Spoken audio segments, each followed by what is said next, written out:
नमस्कार। नम्रता की चैनल पर आप सभी का स्वागत है। हम सुनने जा रहे हैं नेहा का अगला भाग 53। तो चलिए सुनते हैं। नेहा दूसरे दिन ऑफिस में कमलेश काका की दी हुई डायरी स्वप्निल के लिए लेकर आई थी। मैं तो पूरी पढ़ ही नहीं सकी, तुम पढ़कर मुझे बताओ। मैं इसमें से ज़रूरी नोट्स निकाल कर तुम्हें देता हूँ, स्वप्निल बोला। मुझे पहले पता ही नहीं था यहाँ कोई षड्यंत्र हो सकता है।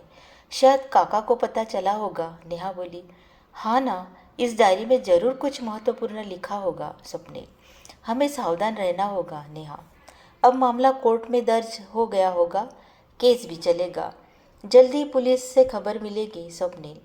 उसे बहुत बड़ी सज़ा मिलनी चाहिए। उसने 3 हत्याएं, अपहरण, रेलवे ट्रैक पर हादसा, ये बहुत बड़ा अपराध किया है। अरे ये तो ऊपर ऊपर दिखने वाले हैं, और भी कई अपराध होंगे उसके नाम पर, स्वप्निल। उसे किसी का सपोर्ट होगा क्या? इतना बड़ा क्रिमिनल निकला, ड्रग्स, पिस्तौल, जानवरों की हत्या, इतना सब किसी के सपोर्ट के बिना नहीं हो सकता, नेहा बोली। हाँ सही है, वो धीरे धीरे माफिया के साथ मिलकर ये सब करता रहा होगा। कितनी दौलत है उसके पास। अब वो तो उसको गिरोह कोई नहीं बचेगा। अब वो और उसका गिरोह कोई नहीं बचेगा, स्वप्निल बोला। नाम भी असली है या नहीं पता नहीं। अपराध की दुनिया में वो किसी और नाम से भी जाना जा सकता है, नेहा। हाँ ऐसा तो पक्का होगा। आखिर वो अपराध में कैसे बढ़ता गया, स्वप्निल। और क्या, नफरत, ईर्ष्या, जल्दी अमीर बनने की चाह, यही तो होता है। बुरे काम करने पर मजबूर होते हैं ऐसे लोग। चलो अब ऑफिस का काम संभाल लेते हैं, काफ़ी देर हो गई।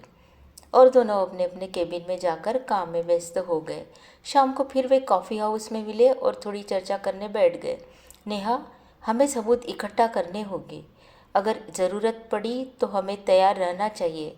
अर्जुन काका हमारी मदद ज़रूर करेंगे। अब चले, पहले डायरी में पूरी पढ़ता हूँ। दोनों अपने अपने घर की ओर निकल गए। स्वप्निल घर पहुँचते ही, मम्मी आज मैं थोड़ा बिज़ी हूँ, तो खाने के वक्त ही मुझे कॉल करो। कितने दिनों से उत्सुकता थी मुझे डायरी पढ़कर काका को करीब से जानने की, क्योंकि कमलेश काकू की आंखों में बहुत कुछ कहने जैसा लग रहा था। शायद वो इस डायरी में लिखा होगा। उसने ड्रावर में से एक नई कोरी डायरी निकाली, उस पर नोट्स लिख दिया और एक सांकेतिक भाषा का नंबर डाला। ऐसी भाषा जिसमें नेहा भी निपुण थी। नेहा ने इसमें कुछ बातें पहले से ही बताई थी।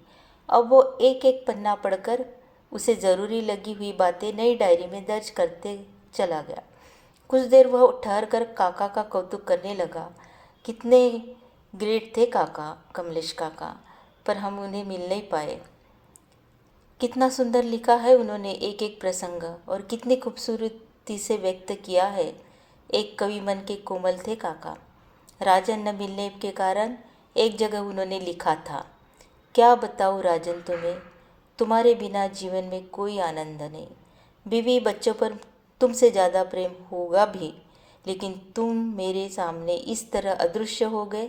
सब कुछ इस गुफा के आसपास ढूंढा, लेकिन तुम्हारा कुछ भी सुराग नहीं मिला। अब एक आखिरी प्रयास करूँगा मैं भी उस पहाड़ पर चढ़कर उस क्षेत्र का निरीक्षण करता हूँ, और तुम्हारा तुमने जो वहाँ पे अनुभव किया होगा वो मैं अनुभव करना चाहता हूँ। अब मैं भी सामान्य तैयारी कर रहा हूँ। जल्दी हम मिलेंगे मित्र। कुछ महत्वपूर्ण बातों पर मुझे संदेह है। इसकी खोज की और मैं निकलता हूँ। मुझे कुछ सुराग मिले हैं। अजय देशमुख। उसका एक खतरनाक सफ़र।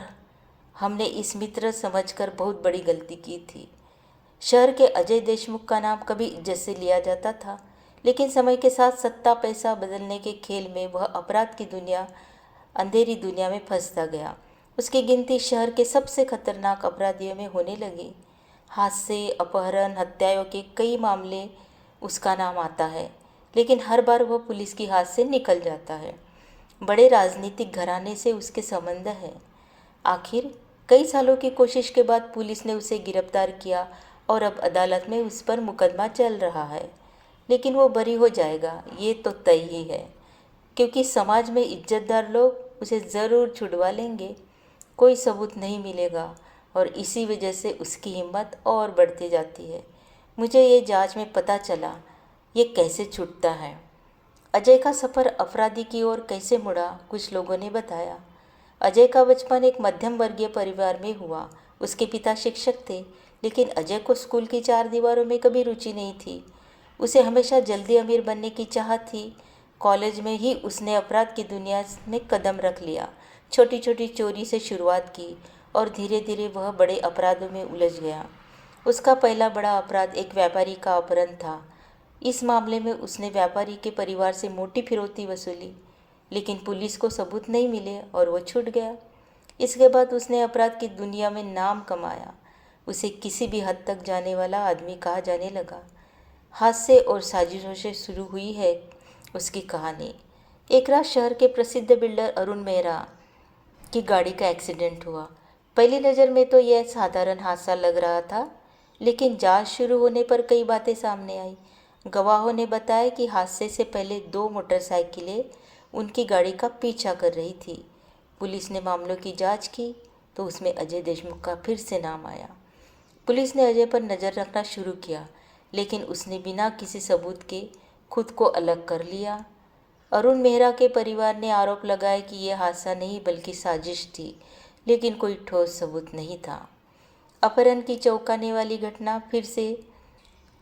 इस घटना के कुछ दिन बाद एक प्रसिद्ध उद्योगपति की बेटी ऋचा शर्मा अचानक लापता हो गई। शहर भर में उसके अपहरण की खबरें फैल गई।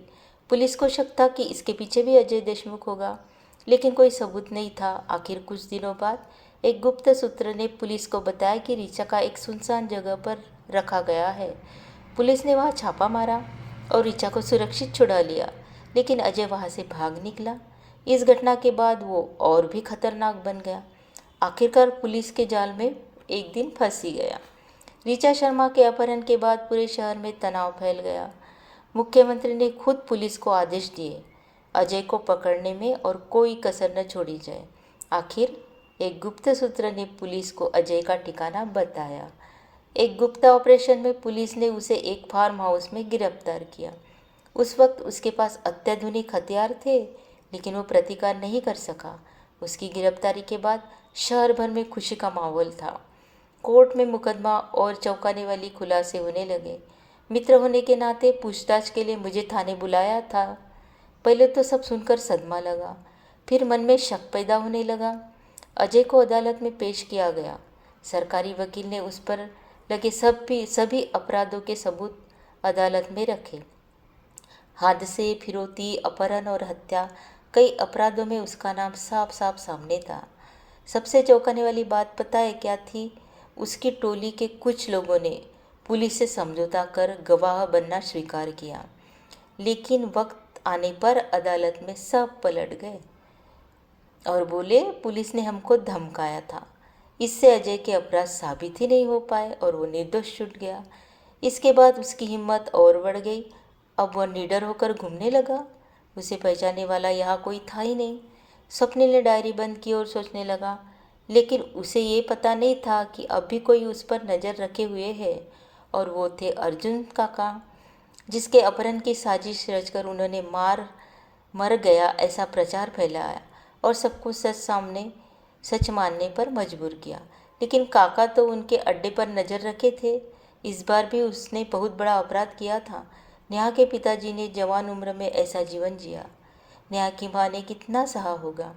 लगता है उसे इतनी भयानक सज़ा मिले कि हर किया हुआ अपराध उसे याद आए। आखिर मन में एक बात आती है, कितने भी चालाक और सावधान हो, अपराधी आखिरकार पुलिस के जाल में फंसता ही है। क्यों चाहिए था ना उसे इतना पैसा? वो अपनी ज़िंदगी किसी और राह पर बना सकता था अच्छे, लेकिन उसने अपराध का रास्ता चुना और इसका अंत अब जेल में ही होगा। और अब वो किसी भी हाल में नहीं छूटेगा।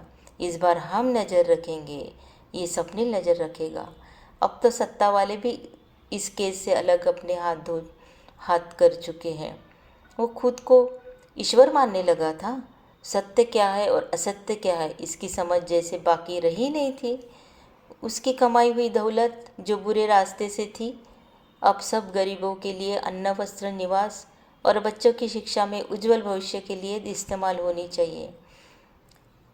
ऐसा लिखित अर्जी हमें कोर्ट में पेश करेंगे।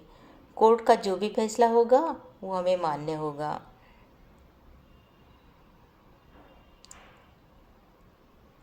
यह कहानी है दोस्ती, विश्वासघात, रहस्य और अपराध की दुनिया से टकराने वाले साहस की।